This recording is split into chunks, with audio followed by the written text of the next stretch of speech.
Hello दोस्तों, स्वागत है आपका अपनी यूट्यूब चैनल दीक्षा क्लास स्टडी में, जो आपके लिए हमेशा से कार्यरत है और आगे भी इसी प्रकार से कार्यरत रहेगा। जैसे कि आपको पता है, हम लोग क्रैश कोर्स करने क्लास कर रहे थे। हम लोगों ने फर्स्ट नंबर चैप्टर देखा था। फर्स्ट नंबर चैप्टर में हम लोगों ने first video, second video, third video and fourth video में कंप्लीट किया। तो उसमें संसाधन के बारे में हम लोगों ने देखा था। ठीक है, तो हम लोगों ने उसको खत्म कर लिया। आज हम लोग नेक्स्ट चैप्टर उठाने वाले हैं जिसका नाम है खनिज संसाधन।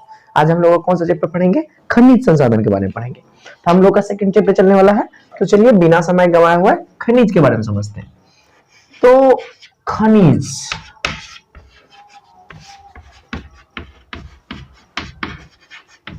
संसाधन, ये हम लोग को क्रैश कोर्स के अंदर है। ये सेकंड नंबर चैप्टर होगा आप लोग को सोशल साइंस के बीएससी क्लास 10th के ज्योग्राफी के अंदर। ठीक है, ये हो जाएगा आपको सेकंड नंबर चैप्टर।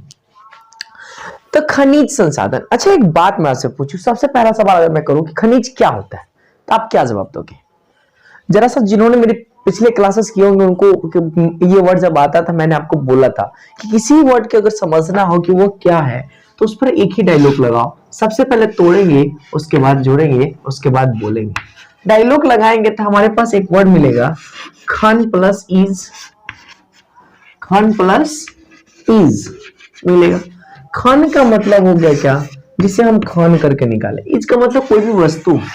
ठीक है, ये इंग्लिश का इज नहीं जो है वो। ठीक है, मतलब ऐसा कोई भी चीज जिसे हम धरती से खन के निकालते हो, हमारा क्या कहलाता है? खनिज कहलाता है।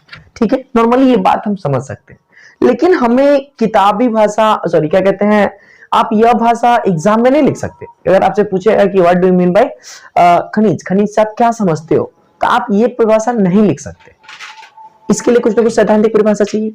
आखिरकार क्या है, कैसे है, खनिज संसाधन किसे कहते हैं, कितने प्रकार है, इसको क्या बांटा गया है, इसे कितने आधार है, इस सब के बारे में हमको डिस्कस करना है। किसमें?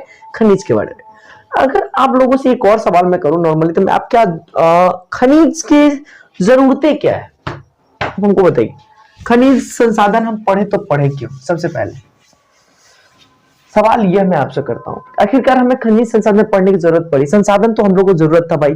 संसाधन वो भी चीज, रिसोर्सेज है, उस सब चीज का हमको प्रयोग करना है, हमारे लाइफ में आएगा, सब कुछ आएगा, इसलिए हमें जरूरतें थी, हमने उसका उपयोग किया। ठीक है, ये सारी की सारी चीजें। तो आखिरकार खनिज की जरूरतें क्या है, तो वो हम चैप्टर जब पढ़ना शुरू करेंगे ना, तो आपको इस सवाल का जवाब मिल जाएगा, और जहां पे देना होगा मैं आपको इस सवाल का जवाब दे दूंगा। ठीक है, सबसे पहले आज हम लोग शुरू कर रहे हैं, तो सबसे पहले देख लेते हैं कि आखिरकार खनिज संसाधन में कौन कौन से टॉपिक के बारे में हम डिस्कस करेंगे और इस चैप्टर को द एंड करेंगे। टॉपिक के बारे में देखते हैं। सबसे पहले तो हम लोग को देखना पड़ेगा खनिज। सबसे पहले क्या देखना पड़ेगा? खनिज। खनिज में इसी टॉपिक के अंतर्गत हम लोग देखेंगे क्या, खनिज का प्रकार भी देख लेंगे और वर्गीकरण भी कर लेंगे, दोनों के दोनों काम कर लेंगे इसी के अंतर्गत। दूसरा का नंबर टॉपिक का नाम हो जाता है धात्विक खनिज। धात्विक खनिज, इसमें से एक का प्रकार हो जाएगा आपको लौहयुक्त। लौहयुक्त। दूसरा हम लोग का हो जाएगा, तीसरा हम लोग का टॉपिक देखें तो तीसरा का हम लोग का हो जाएगा क्या, धात्विक खनिज का ही। ये आप एक बार में सीधे धात्विक खनिज लिख देते तो भी काम चल जाता। चलो रहने दो, धात्विक खनिज ही रहने दो। तीसरा का नंबर में हम लोग ये डाल देते। ठीक है, इसको बांटेंगे बाद में, अब अच्छी तरीके से हो जाएगा। धात्विक खनिज। तीसरा का नंबर हम लोग बांटेंगे क्या, अधात्विक खनिज। तीसरा का नंबर हम लोग क्या पढ़ेंगे, अधात्विक खनिज। हमारा ये हो गया। चौथा नंबर हम लोग का जो टॉपिक है उसका नाम हो जाएगा आप लोग को, नंबर टॉपिक का नाम हो जाएगा आपको खनिजों के आर्थिक महत्व। खनिजों का आर्थिक महत्व। और पांचवा नंबर टॉपिक जो है हम लोगों का वो है खनिजों का संरक्षण। खनिजों का संरक्षण। ठीक है, इसके बारे में ये पांचों के पांचों टॉपिक है जिसको हम लोग कंप्लीट कर करके इस चैप्टर को बाय बाय कहेंगे। ठीक है, ये 5 टॉपिक समझिए। इस बात को मैंने आपको सबसे पहला नंबर टॉपिक जो दिया है उसका हमें दिया है क्या, खनिज। तो इसके अंतर्गत हम लोग पढ़ेंगे कि खनिज होता क्या है, फिर हम लोग खनिज का प्रकार देखेंगे और किन किन आधारों पर खनिज का वर्गीकरण किया गया हमारे देश के अंतर्गत, उसके आधार को हम लोग वर्गीकरण के अंतर्गत देख लेंगे। अगला हो गया हमारे पास जो टॉपिक है, इसका नाम है धात्विक खनिज। धात्विक खनिज कितने प्रकार के होते हैं उसके बारे में हम लोग देखना पड़ेगा। धात्विक खनिज, लौहिक खनिज होता है, अलौहिक खनिज होता है, सब देखेंगे। तीसरा नंबर जो टॉपिक हो गया हम लोगों का वो है अधात्विक खनिज। अधात्विक खनिज के बारे में हम लोग को देखना पड़ेगा, कार्बनिक होता है, कार्बनिक होता है, सारे के सारे प्रयोग हम लोग देखेंगे, एग्जाम्पल से देखेंगे, समझेंगे इसको। चौथा नंबर हो गया क्या, खनिजों का आर्थिक महत्व। आखिरकार हमारे देश में खनिज है तो इसके क्या आर्थिक महत्व है, इससे क्या इफेक्ट है, इकोनॉमिक कंडीशन में हम लोग को क्या मददें करती है, इसकी क्या उपयोगिता है, इसके बारे में हमको डिस्कस करना होगा। पांचवा नंबर जो हम लोग का क्लास टॉपिक चलेगा वो है खनिजों का संरक्षण। इन सब के बारे में डिस्कस करेंगे। आखिरकार खनिज हमारे लिए जो है उसका बचाव करना क्यों जरूरी है, इस सब के बारे में डिस्कस करना है हम लोगों को। एक क्लास में नहीं, दो क्लास में नहीं, तीन क्लास, जैसे हम लोग फर्स्ट चैप्टर में कंप्लीट किए थे, एक क्लास में नहीं, 4 क्लास में कंप्लीट हुआ। हम लोग उसी प्रकार से इसकी भी कोशिश करेंगे, जितने क्लास में क्लासेस खत्म हो हम लोग कंप्लीट करेंगे, ठीक है। तो चलिए बिना देर किए हम लोग फर्स्ट नंबर टॉपिक से स्टार्ट करते हैं, खनिज। अब सवाल आता है कि खनिज से आप क्या समझते हैं, मतलब खनिज क्या है। अगर देहाती भाषा में सवाल मैं आपसे करूं तो खनिज आप क्या है, आप हमको बताइए। तो चलिए हम इसके बारे में जरा से भेंट करते हैं। खनिज किस चिड़िया का नाम है, इसका परिभाषा लिखते हैं, पुनः इसको समझेंगे। वो देहाती भाषा तो हमने आपको समझा दिया, वो सारी की सारी चीजें जिसे हम खन करके धरती से निकालते हैं, पृथ्वी के अंदर से निकाला जाता है, वो हमारा क्या खनिज कहलाता है। लेकिन वो परिभाषा आप एग्जाम हॉल में नहीं दे सकते, ठीक है। अब चलिए इसको हम सैद्धांतिक रूप से लिखते हैं। भाषा हम लोगों नहीं लिख सकते, हम लोग को नया परिभाषा लिखना पड़ेगा, जो परिभाषा सैद्धांतिक है। तो चलिए सैद्धांतिक परिभाषा लिखते हैं। खनिज निश्चित रासायनिक संरचना एवं विशिष्ट आणविक आंतरिक परमाणविक संरचना वाले ठोस प्राकृतिक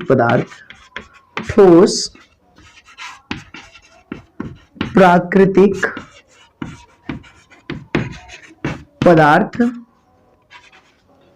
को कहा जाता है। चलिए इसका एक और पॉइंट है इस टॉपिक में, हम लोग उस पॉइंट को लिखते हैं, समझेंगे इसको। हमारा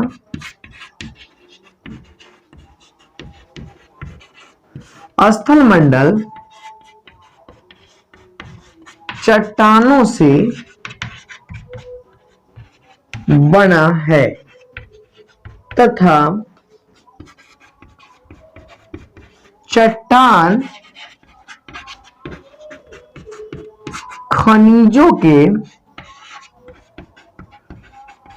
संयोग से बने होते हैं। अब थोड़ा सा इंपॉर्टेंट पॉइंट है, ये नोट में भी डाल के लिख सकते थे, लेकिन अभी आपको लिखना पड़ेगा, ऐसे ही लिखिए। अभी तक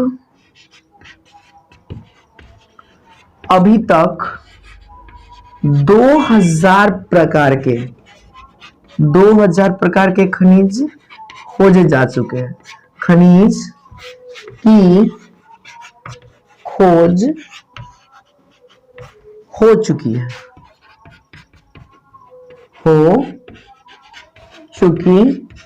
है।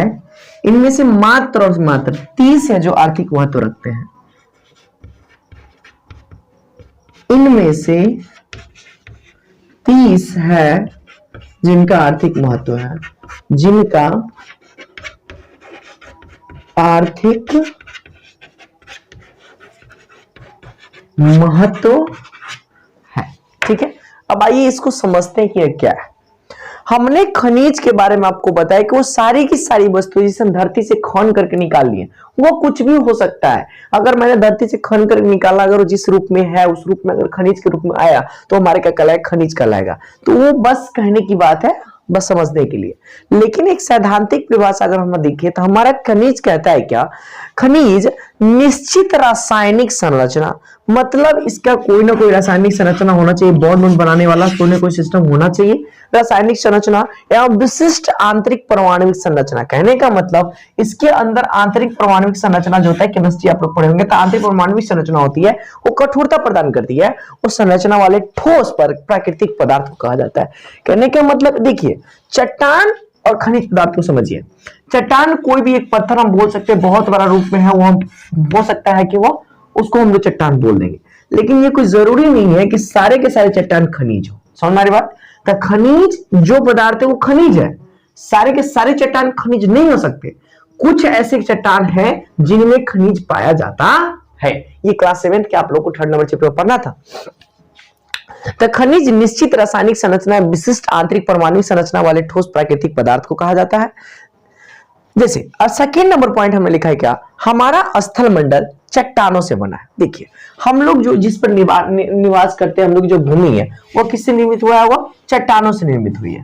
तो जब चट्टानों से बना हुआ है तो चट्टान खनिजों के संयोग से बने हुए हैं, और ये चट्टान जो हम लोग का जो बना हुआ है वो कैसे से बना हुआ है, इन्हीं खनिजों के संयोग से बना हुआ है। इसीलिए मैंने आपको बताया ये जरूरी नहीं कि सारे के सारे चट्टान खनिज ही है, नहीं, कुछ ऐसे चट्टान है जिनमें खनिज की मात्रा पाई जाती है। अगला मैंने लिखा है, अब तक पूरे के पूरे भारत में 2000 प्रकार की खनिज की खोज हो चुकी है, और 30 जो है वो आर्थिक महत्व के लिए इंपॉर्टेंट है। इधर लाइट देखने में थोड़ा सा प्रॉब्लम होता है, इसी कारण से हम इधर घूम करके नहीं बात कर रहे हैं आपसे, ठीक है। इंटेक करने में थोड़ा सा प्रॉब्लम है, आंख पे इफेक्ट पड़ता है, तो इसीलिए इसका मतलब ये नहीं सोचिए कि मैं आपकी तरफ देख करके बात नहीं कर रहा हूँ, वो थोड़ी सी समस्या है। अभी लाइट बैटरी चार्ज नहीं हो पा रहा है ठंड के कारण से, चार्जर लेना जरूरी है, तो चार्जर आ जाएगा तो फिर उसके बाद हम लोग देखेंगे। तो ये टॉपिक हम लोग को समझ में आ गया होगा। अब हम लोग खनिजों को बांट करके देखेंगे, आखिरकार खनिज हमारे पास कितने प्रकार के हैं, खनिजों कितने भागों में बांटा गया है, खनिज का प्रकार हम लोग को देखना है। एक बात हमेशा याद रखो, बस सिर्फ समझने की कोशिश करो, अगर समझ गया तो सब चीज खुद से भी लिख सकते हो, ठीक है। नहीं समझ में, मैं एक बार और समझाता हूँ। वो सारी की सारी चीजें खनिज निश्चित रासायनिक एवं विशिष्ट आंतरिक परमाणुविक संरचना वाले प्राकृतिक ठोस पदार्थ है, वही हमारा क्या कहलाएगा, खनिज कहलाएगा। मतलब निश्चित आकार हो उसका, निश्चित प्रकार हो, कठोरता हो उसके अंदर, उसके अंदर कठोरता नहीं होगी तो वो खनिज कैसे हो सकता है, बता रहे समझ में। तो कठोरता कम से कम होनी चाहिए, ज्यादा नहीं लेकिन होनी चाहिए उसके अंदर, ठीक है। तो ये हमारा क्या कहलाएगा, आपको खनिज कहलाएगा। फिर हमने आपको बताया क्या, लगभग 2000 प्रकार के खनिज की खोज हो चुकी है, इसमें से 30 जो है वो बहुत इंपॉर्टेंट है, बाकी सब अभी तक उतना इंपॉर्टेंट नहीं है, उतना महत्व नहीं रखता है। आगे हम लोग की क्लास देखते हैं, आखिरकार खनिज को कितने भागों में बांटा गया। अब सवाल यह उठता है कि खनिज को कितने भागों में बांटा गया है। थोड़ा सा लाइट की समस्या है, वो सुधर जाए तो बेहतर रहेगा, कोई बात नहीं। धीरे धीरे जब यहाँ तक आप लोग ले ही आए हैं तो आगे भी तो पहुंच ही जाएंगे। वह दिन दूर नहीं जिस दिन हर चीज पूरी होगी, इंतजार है बस हमें। खनिज, अगर मैं खनिज को बांटूं तो खनिज के सबसे पहले 2 भागों में बांटूंगा। पहला हो जाएगा आप लोगों का, वो है धात्विक खनिज। पहला हमारा क्या हो जाएगा, धात्विक खनिज। दूसरा हमारा हो जाता है अधात्विक खनिज। पहला हमारा क्या हो जाएगा, धात्विक खनिज, दूसरा हो जाता है अधात्विक खनिज। धात्विक खनिज की मैं बात करूं तो इसको भी 2 भागों में बांटा गया है, ठीक है। मतलब धात्विक खनिज को कितने भागों में बांटा गया, 2 भागों में। पहला हो जाता है या लौह युक्त खनिज, पहला हमारा हो जाता है लौह युक्त खनिज, दूसरा हो जाता है अलौह युक्त खनिज, ठीक है। हमने धात्विक, पहले खनिज को 2 भागों में बांट लिया, धात्विक खनिज, अधात्विक खनिज। फिर हमने धात्विक खनिज को 2 भागों में बांटा, लौहयुक्त खनिज और दूसरा अलौहयुक्त खनिज। अधात्विक खनिज को 2 भागों में बांटा गया। पहला जो होता है हमारा वो कार्बनिक खनिज होता है, दूसरा हो जाता है अकार्बनिक। पहला हमारा क्या हो जाएगा, कार्बनिक, दूसरा हो जाएगा हमारा क्या, अकार्बनिक। पहला हमारा क्या हो जाएगा, अकार्बनिक, ठीक है। तो हमने देखा क्या, खनिज को सबसे पहले 2 भागों में, खनिज के कितने बेटे, 2 बेटे हो गए। पहले बेटे के भी 2 बेटे, लौहयुक्त खनिज, दूसरा अलौहयुक्त खनिज। फिर हमने दूसरे बेटे को फिर 2 भागों में बांटा, पहला कार्बनिक खनिज, दूसरा अकार्बनिक खनिज। हमने इसको देख लिया था, ठीक है।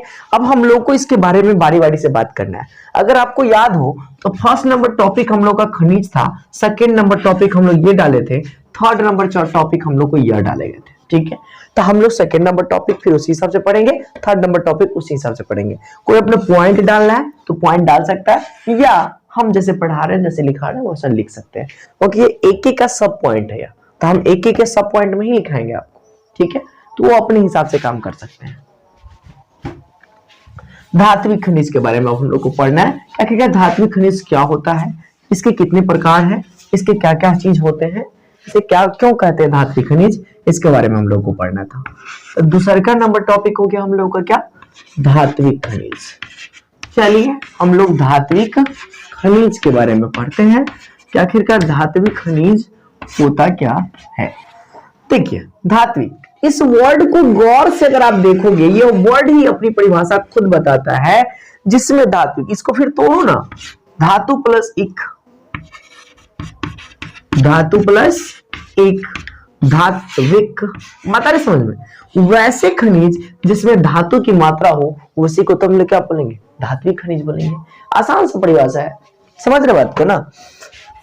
तो धात्विक खनिज, चलिए इसके बारे में लिखते हैं, इन खनिजों में, इन खनिजों से में धातु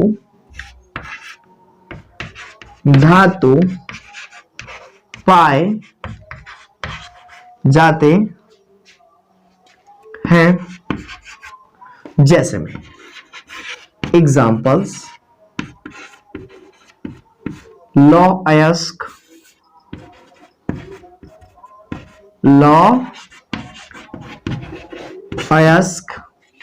दूसरा हो गया तांबा, निकेल एवं मैग्नीज,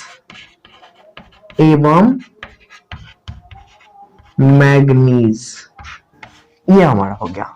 ठीक है, हमने देखा क्या धात्विक खनिज, इन खनिजों में धातु पाए जाते हैं या धातु की मात्रा उपस्थित होती है, जैसे लौह अयस्क में हम लोग क्या चीज की उपस्थिति होती है, आप लोग को धातु की उपस्थिति होती है, तांबा में भी धातु की उपस्थिति होती है, निकेल भी धात्विक खनिज है, मैग्नीज भी क्या है, धात्विक खनिज। अब हम लोगों को दूसर का नंबर का सब पॉइंट के बारे में पढ़ना होगा। धात्विक खनिज को दो भागों में बांटा गया है, पहला लौहयुक्त खनिज, दूसरा अलौहयुक्त खनिज। तो इसमें कौन है जिसमें लोहे की मात्रा पाई जाती है, किसमें कौन है जिसमें लोहे की मात्रा नहीं पाई जाती है, चलिए इसके बारे में डिस्कस करते हैं। तो हम लोग धात्विक खनिज को दो भागों में बांटेंगे अभी, उसमें से पहला नंबर प्रकार था हम लोग का क्या, लौहयुक्त खनिज। चलिए हम उसको देखते हैं क्या है ये लौहयुक्त खनिज।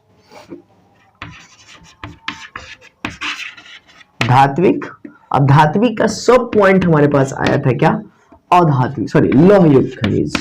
अब हम लोग को लौहयुक्त खनिज के बारे में डिस्कस करना है। चलिए, वैसे खनिज जिसमें लोहे की मात्रा उपस्थित हो उसे हम लोग क्या बोलेंगे, लौहयुक्त खनिज बोलेंगे।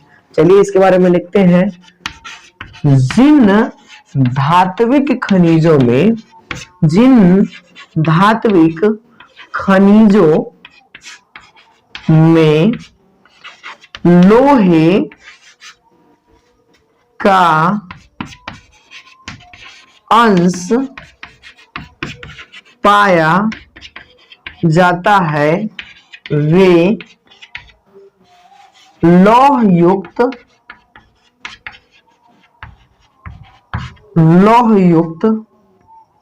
खनिज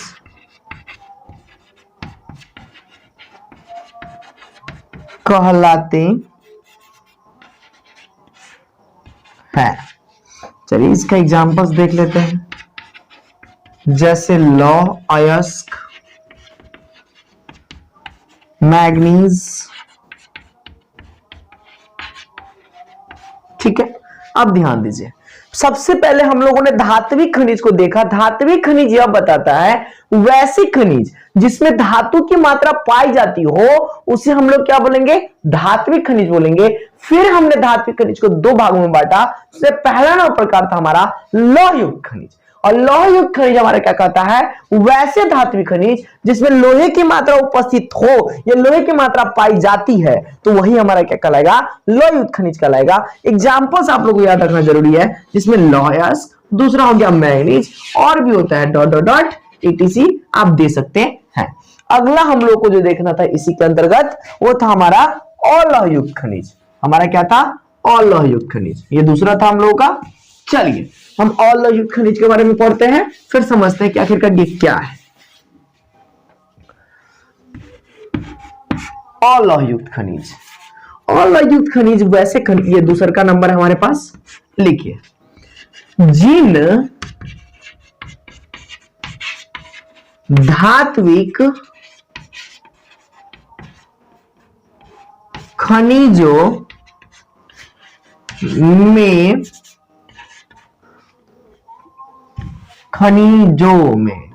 में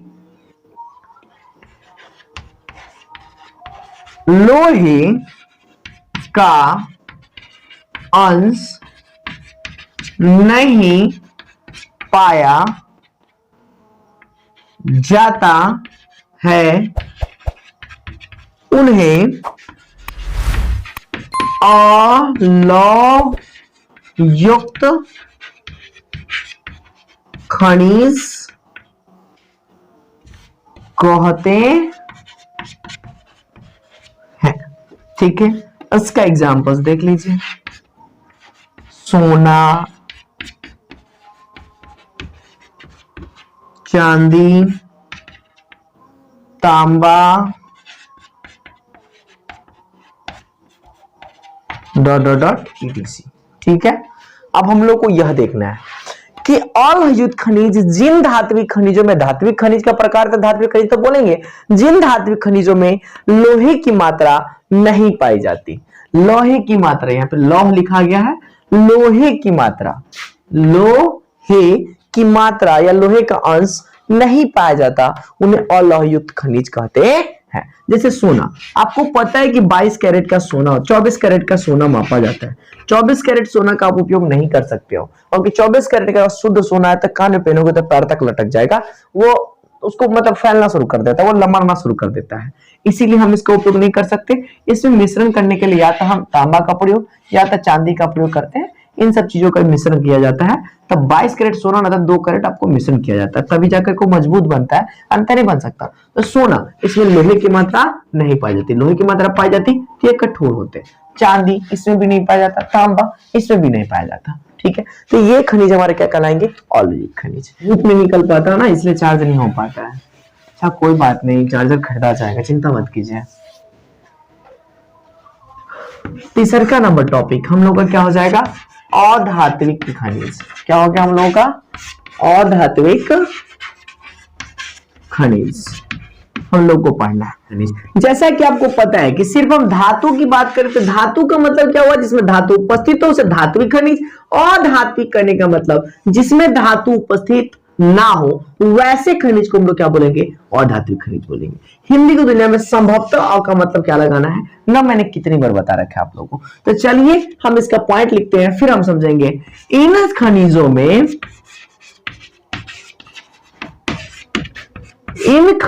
में धातु नहीं होता, धातु नहीं होता है।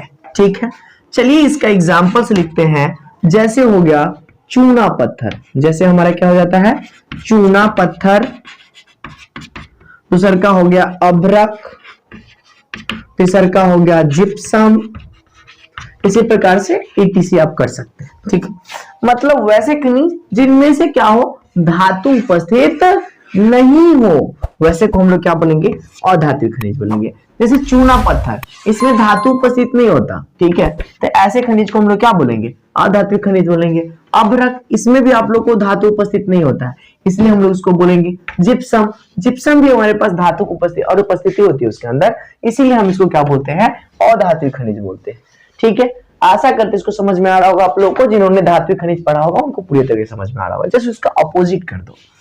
अब हम लोगों को अधात्विक खनिज के अंतर्गत पहला प्रकार पढ़ना है कार्बनिक खनिज। आखिरकार कार्बनिक खनिज क्या होता है इसके बारे में डिस्कस करना है। ठीक है, आज की क्लास सच में इंपॉर्टेंट होने वाली है बुआ, क्योंकि इसी के अंतर्गत हम लोग खनिज, पूरे भारत में खनिज कहाँ कहाँ उपजता है, कैसे कैसे उसको परिष्कृत किया गया है, इसके बारे में डिस्कस करना है हम लोगों को।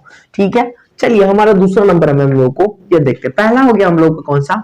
कार्बनिक खनिज। पहला हमारा कौन सा हो जाएगा? कार्बनिक खनिज। चलिए पहला हो गया हम लोग का कार्बनिक खनिज। दूसरा हम लोग के बारे में पढ़ते हैं, हाँ कार्बनिक खनिज के बारे में। चलिए इसके बारे में लिखते हैं, कार्बनिक खनिज। इसमें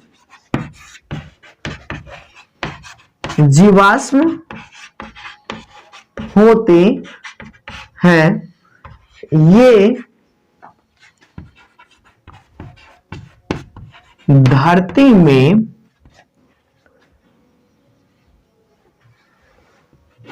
दबे हुए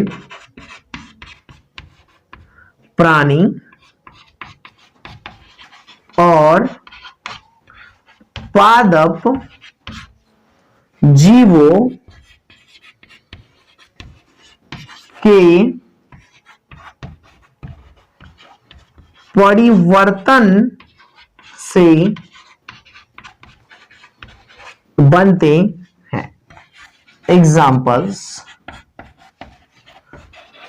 कोयला, पेट्रोलियम। ध्यान दीजिए, कार्बनिक खनिज वह होते हैं जिनमें जीवाश्म की उपस्थिति होती है। अब जीवाश्म क्या है आप सबके मन में आता होगा। चलिए जीवाश्म के बारे में समझते हैं। जीवाश्म का मतलब क्या होता है? देखिए, जब धरती का संगठन हुआ तो आप लोगों को 12th क्लास में पढ़िएगा, बायोलॉजी में पढ़ना है आप लोगों को कि आखिरकार धरती का निर्माण कैसे कैसे हुआ, वो बायोलॉजी में भी पढ़ना है। तो उसमें आप लोगों को बताया जाएगा, लगभग हुआ ऐसा था ना कि मतलब धरती पर ना 50,000 करोड़ वर्ष तक ले पूरा का पूरा क्या हुआ था, 50-50 साल तक ले, 50-50 साल तक ले, 100-100 साल तक ले वर्षा होती रह गई, आग फटता रह गया, गैसेस बनती रह गई, सब चीज होता रहा, तब जाकर हमारी पृथ्वी का यह रूप बना हुआ। ठीक है, जैसे पढ़ना आप लोगों को। तो जब धरती पलटी होगी या धरती का उठापटक होता होगा, उस समय कुछ ना कुछ ऐसे जीव होंगे, कुछ ना कुछ ऐसे पदार्थ हुए होंगे जहां पर क्या हुआ होगा कि धरती के नीचे दब गया होगा। जब वो नीचे चला गया तो वही रूप आगे परिवर्तित होकर के हमारा क्या बन जाता है? जीवाश्म का रूप। अगर हम जीवाश्म वर्ग को तोड़े तो हमारे पास दो वर्ड मिलते हैं। पहला जीव प्लस अश्म। जीव का मतलब कोई भी जीव हो सकता है जो जीवित हो। पेड़ पौधे भी जीवित के अंतर्गत आ गए, हम लोग भी जीवित के अंतर्गत आ गए, जानवर भी आ गए। तो जीवित मतलब जीव प्लस अश्म, मतलब जीवों का अंश, उसको हम लोग क्या बोलेंगे? जीवाश्म। तो वो लोग जब धरती के नीचे दब जाते हैं तो वही दबने के बाद निरंतर समय के परिवर्तन होने के दौरान उसके बाद क्या बन जाता है? वो जीवाश्म का रूप ले लेते हैं। अगर इसके बारे में डिटेल में पढ़ना है तो आप लोग क्लास 8 का साइंस का 8वां या 9वां नंबर चैप्टर आप लोग का बहुत बढ़िया डिटेल में आप लोगों को समझाया हुआ है, उसे बढ़िया तरीके से आप लोगों को पढ़ना है ईंधन के बारे में। तो उसी में इसके बारे में आपको डिटेल में दिया हुआ है। ठीक है, क्लास 8 के 9th नंबर चैप्टर या 8 नंबर चैप्टर में भी फॉरगेट दैट आप लोग देख सकते हो, उसको पढ़ सकते हो। एक बार पढ़ने में कुछ नहीं जाता है, पढ़ लीजिएगा। जीवाश्म होते हैं ये धरती में दबे हुए प्राणी और पादप जीवों के परिवर्तन से बनते हैं। वही बात मैंने आपको समझाया कि इसका निर्माण कैसे होते हैं। जो धरती के अंदर जो भी मतलब दबे हुए प्राणी, जो व्यक्ति मर गए हैं, वो जो दब गए, सो चाहे पादप पेड़ पौधे जो है जीव है, वो सबके परिवर्तन से बनते हैं। जैसे में कोयला, कोयला का निर्माण कैसे हुआ होगा? जितने भी पेड़ पौधे धरती के अंदर बन के दब गए होंगे, दबने के बाद क्या होगा कि समय के अंतराल पर वो बेचारा तापमान और दाब के कारण क्या चीज़ का? कोयला का रूप ले लिया है। ठीक है, उसी चैप्टर में आप लोग को पढ़ना है कि कोयला का निर्माण कैसे होता है। उसी में आपको परियों की तरह बताएगा कि कैसे कैसे आप एक डब्बा लीजिए, उसमें से निकालिए कौन सा गैस निकलेगा, गैस निकलने के बाद कितना टेम्परेचर देंगे तो फिर कोयला का निर्माण होगा, लकड़ी रखने के बाद सारी की सारी बातें आप लोग को पढ़नी है। वहां पे पेट्रोलियम के बारे में भी आप लोग को वहां पे पढ़ना है, इसका निर्माण कैसे कैसे होता है, किस विधि के द्वारा, आसवन विधि के द्वारा हम लोग का पेट्रोलियम की प्राप्ति होती है। ये भी आप लोग क्लास 8 के 9 या 8 नंबर चैप्टर में भी पढ़ना है। आप लोग जाकर एक बार रीड कर लीजिए, उसको बढ़िया तरीके समझ में आएगा आप लोगों को। तो कार्बनिक खनिज जिसमें जीवाश्म की मात्रा उपस्थित हो। एग्जाम्पल याद रखिएगा, कोयला और पेट्रोलियम। अगला हम लोग को पढ़ना है अकार्बनिक खनिज। हम लोग को क्या पढ़ना था? अकार्बनिक खनिज। चलिए हम लोग अकार्बनिक खनिज के बारे में पढ़ते हैं। बस और जोड़ लिए, आप लोगों को तो लिखना पड़ेगा, समझ सकते हैं। दूसरा का नंबर प्रकार हो गया हम लोग क्या? अकार्बनिक खनिज। अब चलिए अकार्बनिक खनिज के बारे में बात करते हैं।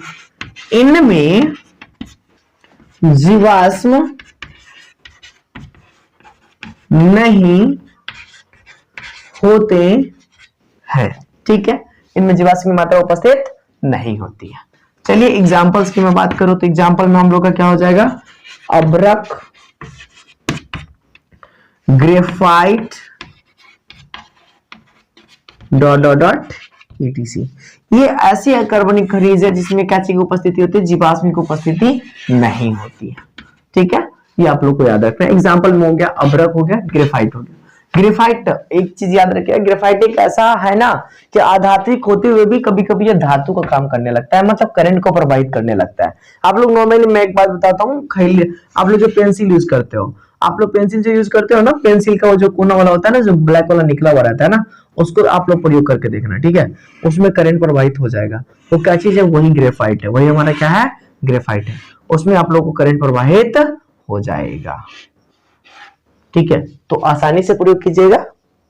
ये सब चीज टीचर की निगरानी में होती है तो बेहतर रहता है। ठीक है, तो आज की क्लास में यहीं पर रखूंगा।